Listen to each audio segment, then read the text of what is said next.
Hi everyone, welcome to A guide for TGPSC exams.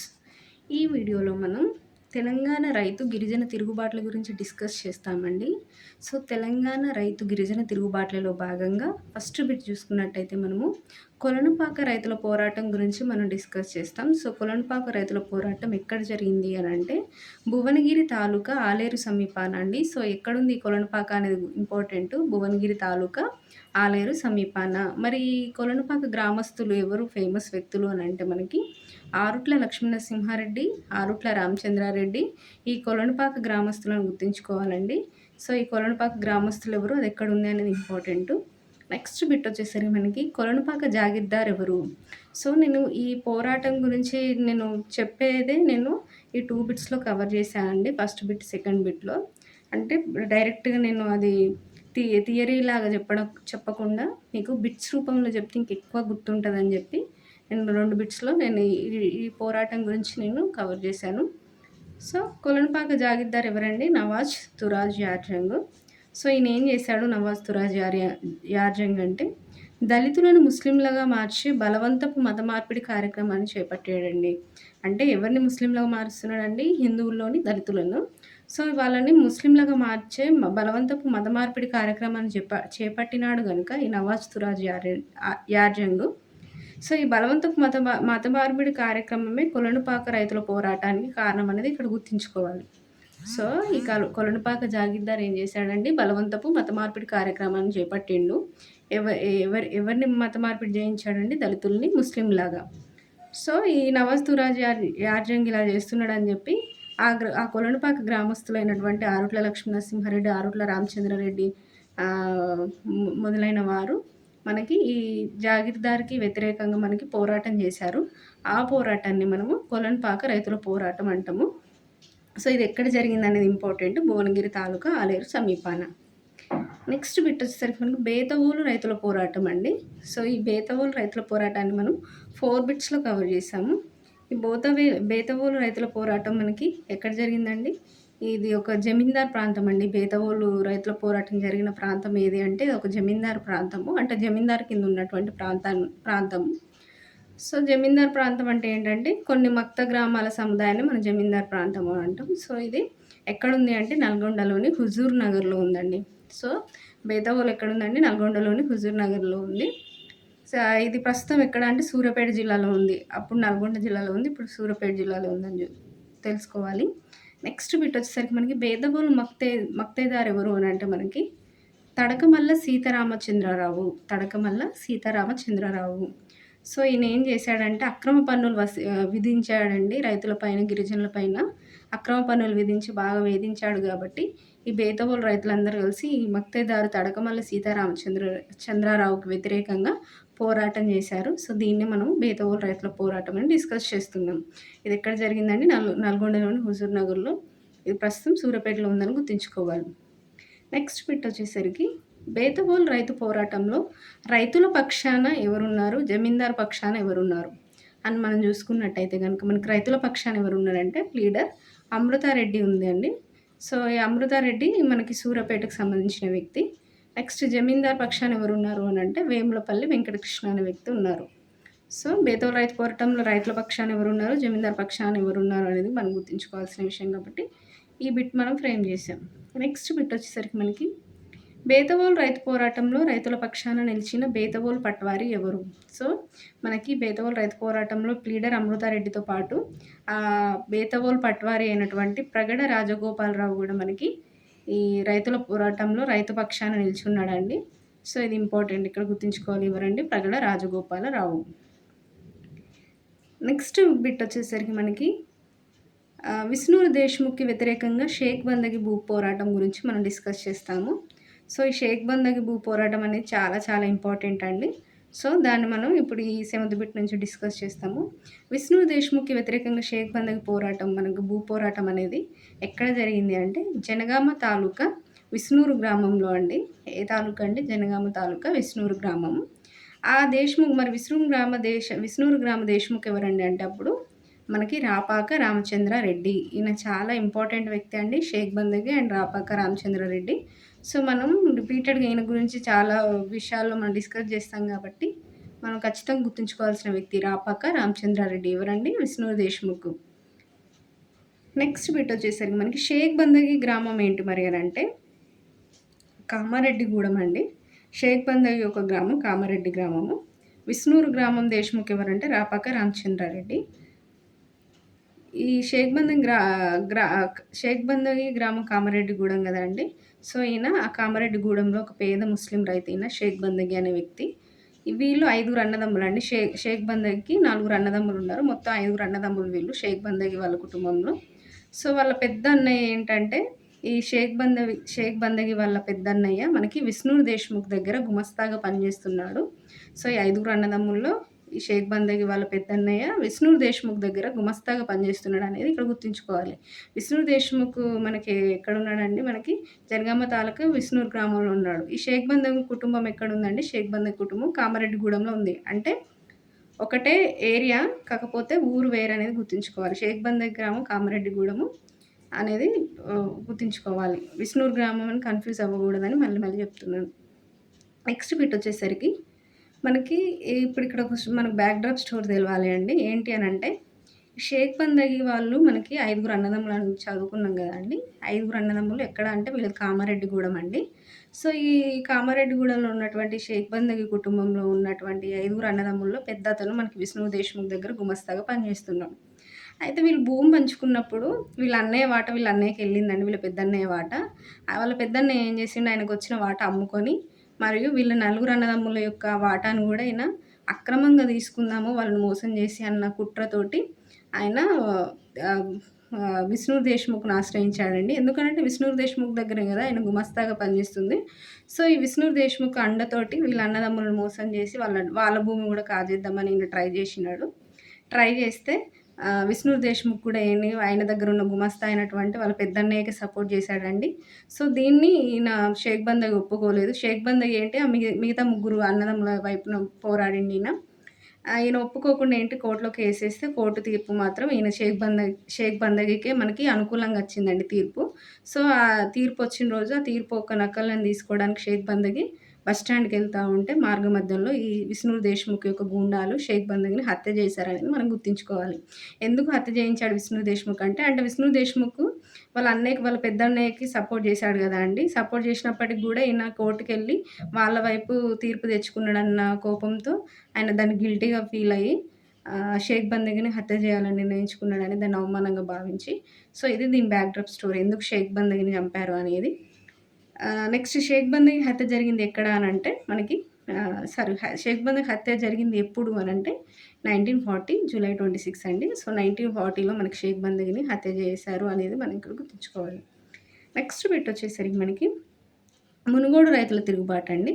So ఇప్పుడు మనం మునుగోడు రైతుల తిరుగుబాటు గురించి డిస్కస్ చేస్తే కనుక మనకి ఈ మునుగోడు రైతుల తిరుగుబాటు నల్గొండ జిల్లా మునుగోడు గ్రామంలో జరిగింది. ఎక్కడ జరిగిందండి? నల్గొండ జిల్లా మునుగోడు గ్రామం.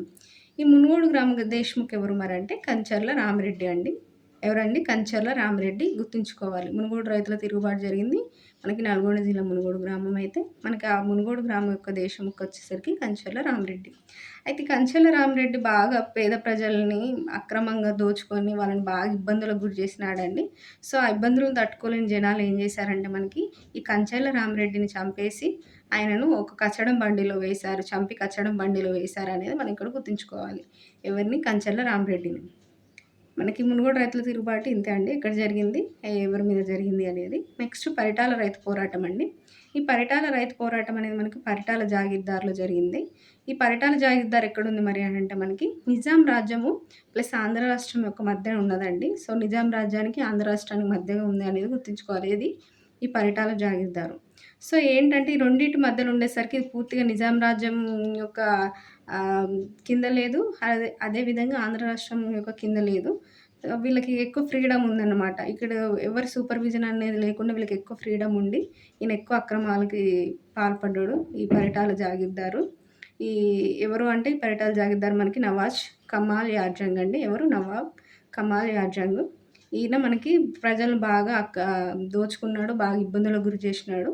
సో ప్రజలు ఈ పరిటాల జాగీర్దార్ అయినటువంటి నవాబ్ కమాల్ యార్జంగ్ పైన తిరుగుబాటు చేశారు. దాన్ని మనం పరిటాల రైతు పోరాటం అని మనం డిస్కస్ చేస్తున్నాం. నెక్స్ట్ బిట్ వచ్చేసరికి మనకి పరిటాల జాగీర్దార్ దగ్గర పలుకుబడి ఉన్న ఎవరిని ప్రజలు హత్య చేశారు. సో, ఈయన తిరుగుబాటు చేస్తూ పరిటాల జాగీర్దార్ దగ్గర పలుకుబడి ఉన్న ఒక వ్యక్తి ఉన్నాడండి. లంకా సుబ్రహ్మణ్య శాస్త్రి అని. ఈ లంకా సుబ్రహ్మణ్య శాస్త్రి ఏంటంటే, ఈ పరిటాల జాగీర్ దగ్గర పలుకుబడిని చూసుకొని ఈయన ప్రజలను బాగా పీడించాడు. సో, ప్రజలను బాగా పీడించినందుకు గాను లంకా సుబ్రహ్మణ్య శాస్త్రిని ప్రజలు హత్య చేశారు. ఈ పరిటాల రైతు పోరాటంలో భాగంగా అనేది ఇక్కడ గుర్తుంచుకోవాలి. సో, మన ఇంపార్టెంట్ పోరాటాలు మనకు ఏమేమి చూసుకున్నామండి. కొలనుపాక రైతుల పోరాటం చూసుకున్నాం. బేతవోలు రైతుల పోరాటం చూసుకున్నాం. అంతేకాకుండా మనం విష్ణు దేశ్ముఖ్‌కి వ్యతిరేకంగా షేక్ బందగి భూ పోరాటాన్ని చూసుకున్నాం. మునుగోడు రైతుల తిరుగుబాటు చూసాం. పరిటాల రైతు పోరాటం చూసాం. మనకి ఇంకా ఇవే కాకుండా ఇవి కొంచెం ఎక్కువ ఇంపార్టెంట్ కాబట్టి వీటిని కొంచెం డీటెయిల్‌గా డిస్కస్ చేసాం. ఇవే కాకుండా ఇంకా కొన్ని తిరుగుబాట్లు కూడా జరిగినాయండి కొంతమంది భూస్వాములకు వ్యతిరేకంగా. సో, ఆ తిరుగుబాట్లు కూడా ఎక్కడ జరిగినాయి, ఎవరికి వ్యతిరేకంగా జరిగినాయి అనేది మనం జస్ట్ చూసుకుంటే సరిపోతుంది కాబట్టి, ఏ ప్రాంతాల్లో ఎవరెవరికి వ్యతిరేకంగా తిరుగుబాట్లు జరిగినాయి, ఏ భూస్వాములకనేది చూసుకుందాం ఇక్కడ. ఫస్ట్ మనకి అమ్మలపాలెం భూస్వామి అండి. అమ్మలపాలెం భూస్వామి అయినటువంటి కాళూరు రాజేశ్వరరావుకి వ్యతిరేకంగా కూడా మనకి రైతు తిరుగుబాటు జరిగిందని గుర్తుంచుకోవాలి. నెక్స్ట్ వచ్చేసరికి మేలచెరువు భూస్వామి అయినటువంటి చెన్నూరు వీరభద్రరావుకి వ్యతిరేకంగా కూడా మనకి ఈ తిరుగుబాటు జరిగిందని గుర్తుంచుకోవాలి. సో, ఆ భూస్వామి ఎవరు, ఆ ఏరియాకు వాళ్ళు భూస్వామి అని గుర్తుంచుకోవాలి కాబట్టి అమ్మలపాలెం భూస్వామి ఎవరండి? కాళూరు రాజేశ్వరరావు. మనకి మేలచెరువు భూస్వామి వచ్చేసరికి చెన్నూరు వీరభద్రరావు. వీళ్ళకి వ్యతిరేకంగా మనకి రైతు గిరిజన తిరుగుబాట్లు జరిగాయనేది ఇక్కడ ఇంపార్టెంట్ విషయం. నెక్స్ట్ బిట్ వచ్చేసరికి సారీ అండి, ఈ బిట్‌లోనే కంటిన్యూయేషన్. మనకి నెక్స్ట్ థర్డ్ వన్ వచ్చేసరికి బక్కమంతుల గూడెం భూస్వామి అండి. ఈ బక్కమంతుల గూడెం భూస్వామి ఎవరు అంటే బోగాల వీరారెడ్డి. ఈ బోగాల వీరారెడ్డికి కూడా వ్యతిరేకంగా మనకి రైతుల తిరుగుబాటు జరిగిందనేది గుర్తుంచుకోవాలి. నెక్స్ట్ వచ్చేసరికి మనకి ముల్కలగూడెం భూస్వామి అయినటువంటి పింగళి రంగారెడ్డికి కూడా వ్యతిరేకంగా మనకి రైతుల తిరుగుబాటు జరిగింది. నెక్స్ట్ వచ్చేసరికి ఎర్రబాడు భూస్వామి అండి. ఈయన ఎవరు? జిన్నారెడ్డి ప్రతాపరెడ్డి. సో, ఈయనకు కూడా వ్యతిరేకంగా మనకు రైతు పోరాటం జరిగింది. నెక్స్ట్ ధర్మపురం జమీందారు అయినటువంటి వేకూరి రాఘవరావు, ఈయనకు కూడా వ్యతిరేకంగా మనకు రైతు పోరాటం జరిగింది. నెక్స్ట్ ముండ్రాయి భూస్వామి కడారి రావుకి కూడా వ్యతిరేకంగా మనకి ఇక్కడ భూ పోరాటం జరిగింది. రైతు భూ పోరాటం అనేది మనం గుర్తుంచుకోవాలి. సో, ఇక్కడ ఇంకా ఇంపార్టెంట్ విషయం ఏంటి అంటే జనగామ తాలూకాలో ధర్మపురం, ముండ్రాయి గ్రామాల లంబాడాలు తమ 200 ఎకరాల భూమిని తిరిగి స్వాధీనపరుచుకున్నారు అనేది గుర్తుంచుకోవాలి అండి. ఏదండి? ధర్మపురం అండ్ ముండ్రాయి ఇవి 2 ఎక్కడున్నాయని అంటే మనకు జనగామ తాలూకాలో ఉన్నాయండి. సో, ఈ ధర్మపురం, ముండ్రాయి గ్రామాల్లో ఉన్నటువంటి లంబాడాలు ఏంటంటే వాళ్ళు సాగు చేసుకున్న 200 ఎకరాలను భూస్వాములు అక్రమంగా స్వాధీనపరుచుకున్నారండి. సో, ఆ భూస్వాముల నుంచి వీళ్ళు తిరిగి స్వాధీనపరుచుకున్నారు వాళ్ళ యొక్క భూమిని వారు అనేది ఇక్కడ ఇంపార్టెంట్. సో, అందుకే ఇక్కడ మనం దీన్ని డిస్కస్ చేస్తున్నాం. నెక్స్ట్ బిట్ వచ్చేసరికి మనకి గిరిజన తిరుగుబాట్లు అండి. గిరిజన తిరుగుబాట్లలో భాగంగా మనకి ఇప్పటిదాకా మనము మెయిన్‌గా రైతుల తిరుగుబాట్లు కదా అండి మనం డిస్కస్ చేసింది. సో, ఇప్పుడు పర్టిక్యులర్‌గా గిరిజన తిరుగుబాట్లు ఏమేమి ఉన్నాయనేది మనం చూసుకుందాము. చూసుకున్నట్టయితే గనుక మనకు హైదరాబాద్ రాజ్యంలో మొదటిసారిగా అటవీ శాఖ ఎప్పుడు ఏర్పడింది అని అంటే ఇది బ్యాక్‌డ్రాప్ స్టోరీ అండి. అంటే గిరిజన తిరుగుబాట్లు స్టార్ట్ అవ్వడానికి ముందు మనకి ఏమైంది నిజాం రాజ్యంలో, ఏది జరగడం వల్ల ఈ తిరుగుబాట్లు స్టార్ట్ అయినాయి అనేది ఇంపార్టెంట్ కదా అండి. అందుకే నేను వీటిని కూడా నేను బిట్స్ లాగా ఫ్రేమ్ చేశాను. సో, హైదరాబాద్ రాజ్యంలో మొదటిసారిగా అటవీ శాఖ ఏర్పడింది ఎప్పుడు అనంటే 1867 అండి. సో, 1867 మనకు సాలార్జంగ్ కాలంలో అటవీ శాఖ ఏర్పడింది. తర్వాత మనకి 1890లో మనకి 1900లో కూడా మనకి అటవీ విధానాలనేటివి రూపొందించబడ్డాయి. సో, దీనివల్ల ఏమైంది అనంటే మనకి ఒక్కొక్కటి వస్తా ఉంటే అటవీకి సంబంధించిన శాఖ గానీ, అటవీ విధానాలు గానీ వస్తుంటే మనకి తర్వాత కాలంలో అంతకుముందున్న ఫ్రీడమ్ అనేది లేకుండా పోయింది గిరిజనులకు అటవీ ఉత్పత్తుల పైన గానీ, అడవి మీద గానీ, అటవీ సంపద మీద గానీ. సో, ఈ అటవీ శాఖ ఏర్పాటు చేసి అటవీ విధానాలు తీసుకురావడం వల్ల మనకి అటవీ సంపద మీద ప్రభుత్వ అధికారం పెరిగింది. అంటే ప్రభుత్వ అధికారం పెరిగింది కానీ అటవీ సంపద మీద గిరిజనుల అధికారం అనేది తగ్గింది. అంటే గిరిజనుల యొక్క హక్కు అనేది తగ్గింది అనేది ఇక్కడ గుర్తుంచుకోవాలి. సో, వీటి వల్ల ఏమైందంటే మనకి పోడు వ్యవసాయము, అటవీ ఉత్పత్తుల సేకరణపై నిషేధం విధించబడిందండి ఈ అటవీ విధానాల వల్ల. పోడు వ్యవసాయం అంటే తెలుసు కదండీ! మనకి ఒక చోటు నుంచి ఒక చోటకెళ్ళి వ్యవసాయం చేస్తా ఉంటారు అడవుల్లో గిరిజనులు. అక్కడున్న అడవుల్లో ఉన్న చెట్లను వాటన్నిటిని క్లియర్ చేసి దాన్ని మనకి వ్యవసాయంగా మార్చుకుంటారండి. వ్యవసాయం కిందకి మార్చుకుంటారు ఆ భూమిని. సో, అది అక్కడ ఆ పంట కాలం అయిపోయిన తర్వాత మళ్ళీ ఆ ప్రాంతం నుంచి వేరే ప్రాంతానికెళ్ళి మళ్ళీ ఆ ప్రాంతంలో కొత్త వ్యవసాయం స్టార్ట్ చేస్తారు. దాన్ని పోడు వ్యవసాయం అంటారని మనకు తెలుసు. సో, పోడు వ్యవసాయం అనేది స్థిర వ్యవసాయం గాదండి. ఇది ఒక చోటు నుంచి ఒక చోటుకి మారుతా ఉంటది. సో, ఈ పోడు వ్యవసాయం జేయడం వల్ల అడవి నాశనం అయిపోతుంది. అడవి యొక్క విస్తీర్ణం తగ్గిపోతుంది అన్న ఉద్దేశ్యంతో ఈ పోడు వ్యవసాయం పైన, అదేవిధంగా అటవీ ఉత్పత్తుల సేకరణ పైన గూడా నిషేధం విధించిందండి గిరిజనుల పైన. సో, ఇవి గిరిజనుల కోపం తెప్పించాయనేది మనం ఇక్కడ గుర్తుంచుకోవాల్సిన విషయం. నెక్స్ట్ బిట్ వచ్చేసరికి 1917లో మనకి నిజాం గవర్నమెంటు అడవుల్లో పశువులను మేపుకునేందుకు బంచరాయి పన్ను విధించిందండి. సో, మనకి ఈ విధానాల వల్ల అటవీ ఉత్పత్తిపై, అటవీ సంపదపై గిరిజనులకు ఆ హక్కు తగ్గించడమే కాకుండా, పైపెచ్చు వాళ్ళకి ఇంకా పన్నులు కూడా విధించింది గిరిజనులకనేది గుర్తుంచుకోవాలి. ఏ ఇయర్‌లో అండి? 1917లో మనకి నిజాం గవర్నమెంటు ఏ ఏ పన్ను విధించిందండి? బంచరాయి పన్ను. ఎందుకు అంటే అడవుల్లో పశువులను మేపుకునేందుకు ఈ బంచరాయి పన్నును విధించింది. అంతేకాకుండా మనకి వంట కోసం ఒకవేళ కట్టెలు తెచ్చుకుంటే గనుక వాళ్ళకి దుప్పపట్టి పన్ను విధించిందండి గవర్నమెంటు. అరక కోసం కలప తెచ్చుకుంటే అరకపట్టి పన్ను విధించింది. అడవి భూమిని సాగు చేస్తే పాయిపట్టు పన్నును విధించింది. ఇట్లా అనేక రకాల పన్నులు మనకి నిజాం గవర్నమెంట్ 1917లో విధించిందనేది గుర్తుంచుకోవాలి. సో, వీళ్ళకి అప్పటిదాకా ఉన్న అటవీ సంపదపై ఉన్న హక్కు తగ్గింది. ఈ పన్నులు విధించడం వల్ల వాళ్ళ పన్నులు కట్టుకోలేని దుస్థితిలోకి వెళ్ళిపోయిన గిరిజనులు.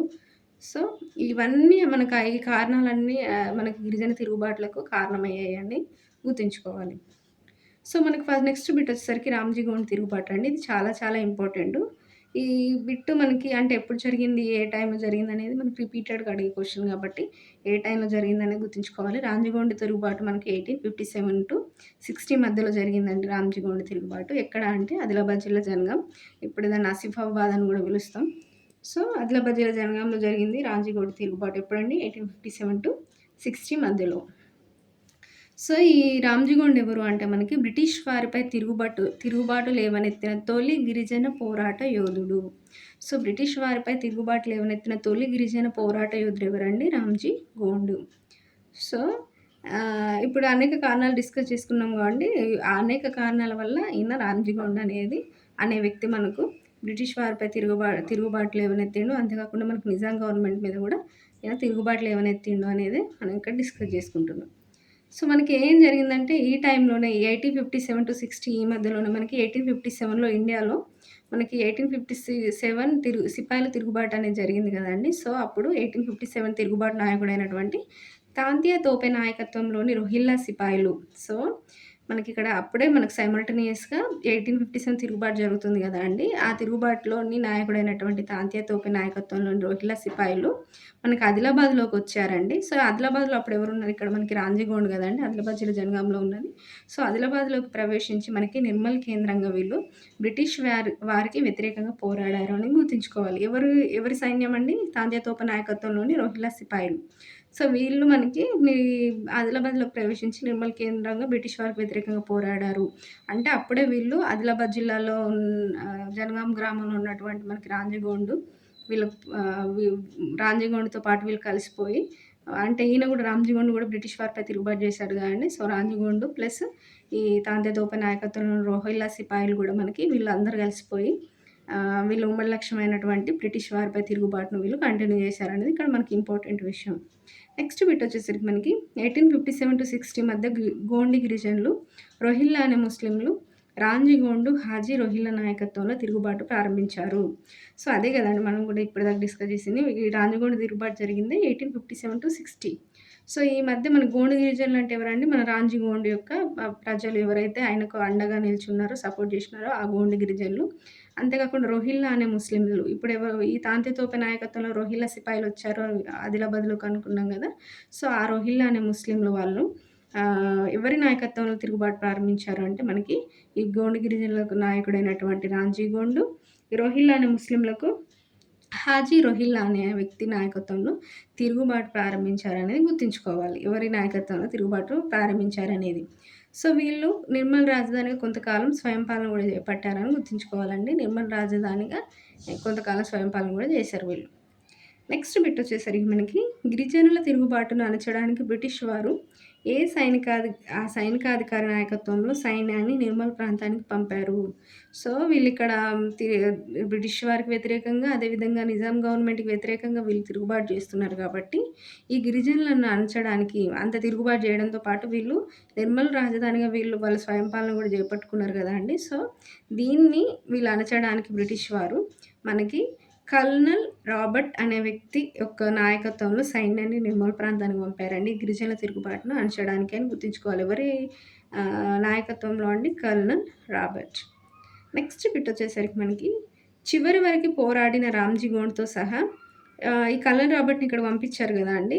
ఆదిలాబాద్ ప్రాంతానికి తిరుగుబాటుని అణచడానికి. సో, పంపించిన తర్వాత ఏమైందంటే, అప్పుడు ఈ కల్నల్ రాబర్ట్ సైన్యంతో పాటు వచ్చినాక ఈ రామ్జీ గోండ్ సైన్యంతో పోరాడి చివరి వరకు పోరాడిన రామ్జీ గోండ్‌తో సహా 1000 మందిని పట్టుకొని నిర్మల్ ఖజానా చెరువు గట్టున ఉన్న ఊడల మర్రి చెట్టుకు 1860 ఏప్రిల్ 9న ఉరితీశారు. సో, ఈ బ్రిటిష్ సైన్యం ఏం చేసిందండి, రామ్జీ గోండ్‌ని అతనితో పాటు ఉన్న 1000 మందిని పట్టుకున్నారండి. పట్టుకొని నిర్మల్ ఖజానా చెరువు గట్టున ఉన్న ఊడల మర్రి చెట్టుకి వాళ్ళని ఉరితీశారని గుర్తుంచుకోవాలి. ఎక్కడుంది ఆ చెట్టు అంటే నిర్మల్ ఖజానా చెరువు గట్టున.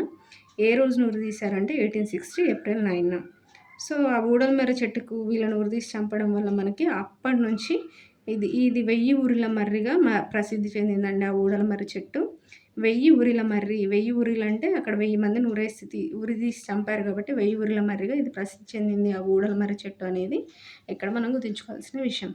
సో, ఇక్కడికి మనం ఈ వీడియోలో ఈ 19 బిట్స్ దాకా మనం డిస్కస్ చేసామండి. ఈ వీడియోని ఇక్కడితో క్లోజ్ చేద్దాం. నెక్స్ట్ బిట్స్ మనం నెక్స్ట్ వీడియోలో డిస్కస్ చేద్దాం. Thank you.